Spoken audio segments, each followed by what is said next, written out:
Hi friends, welcome to ఓయమర్దల్ channel. అందరు ఎలా ఉన్నారు? మేమైతే చాలా బాగున్నాం. మీరు కూడా బాగుండాలని మనస్ఫూర్తిగా కోరుకుంటున్నాను. ఫ్రెండ్స్, ఈరోజు మన రెసిపీ వచ్చేసి గారెలండి. అలసంద వడలు అంటారు మా సైడ్. మీ సైడ్ ఏమంటారో కామెంట్లో చెప్పండి. నేనైతే ఇప్పుడు 2 గ్లాస్ మినపప్పు తీసుకొని 7 hours బాగా నానబెట్టానండి.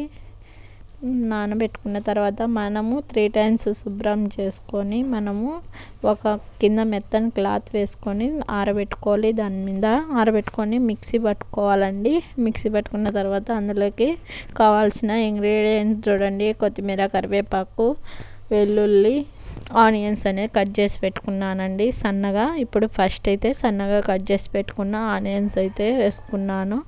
నెక్స్ట్ వెల్లుల్లి రెబ్బలు తలకొట్టేసుకోవాలండి. నెక్స్ట్ కొత్తిమీర రెబ్బలు సన్నగా కట్ చేసి వేసుకోవాలండి. కరివేపాకు కూడా సన్నగా కట్ చేసుకొని వేసుకోవాలి. కొద్దిగా ముందుగానే మనం సాల్ట్ అనేది వేసామండి. మనకి ఇష్టమైతే కొద్దిగా వంట సోడా కూడా యూజ్ చేసుకోవచ్చండి.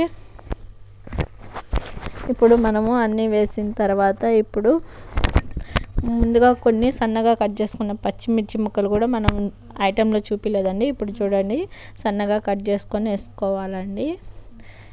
ఇప్పుడు మనం 1 స్పూన్ అల్లం పేస్ట్ కూడా వేసుకోండి. మనమైతే బ్యాళ్ళు మిక్సీ పట్టేటప్పుడు 2 పచ్చిమిర్చి రెబ్బలు కూడా వేసామండి.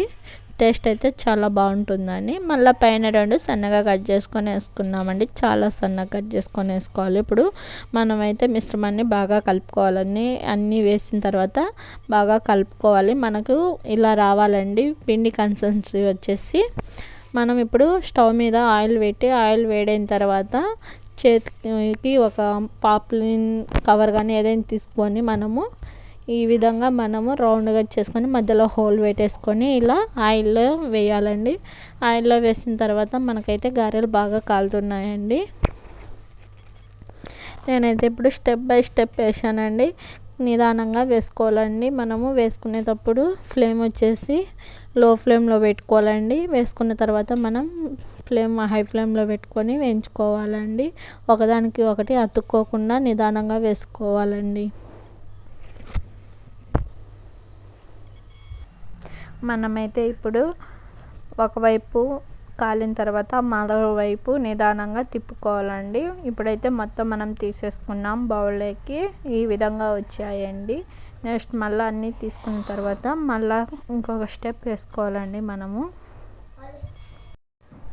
మనం ఇవి వచ్చేసి చికెన్, మటన్ చేసుకున్నప్పుడైనా ఎర్ర చట్నీ లేక సూపర్ టేస్టీగా ఉంటాయండి. ఇవి ఎక్కువ చికెన్ లేక అట్లయినా గారెలు చాలా టేస్టీగా ఉంటాయండి.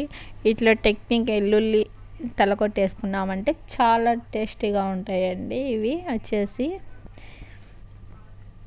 మన రాయలసీమ స్పెషల్ అండి. ఇవి సంక్రాంతి పండుగ వస్తే ప్రతి ఒక్కరి ఇంట్లో చేసుకుంటారండి. ఇవి చాలా టేస్టీగా ఉంటాయి. చిన్నపిల్లలైనా ఎవరైనా చాలా ఇష్టంగా తింటారండి. ఇవి ఈవినింగ్ టైం పిల్లలకు స్నాక్స్ ఐటెంగా కూడా చేసి పెట్టుకోవచ్చండి. ఇప్పుడైతే నేనైతే లాస్ట్ స్టెప్ కూడా వేసేసానండి.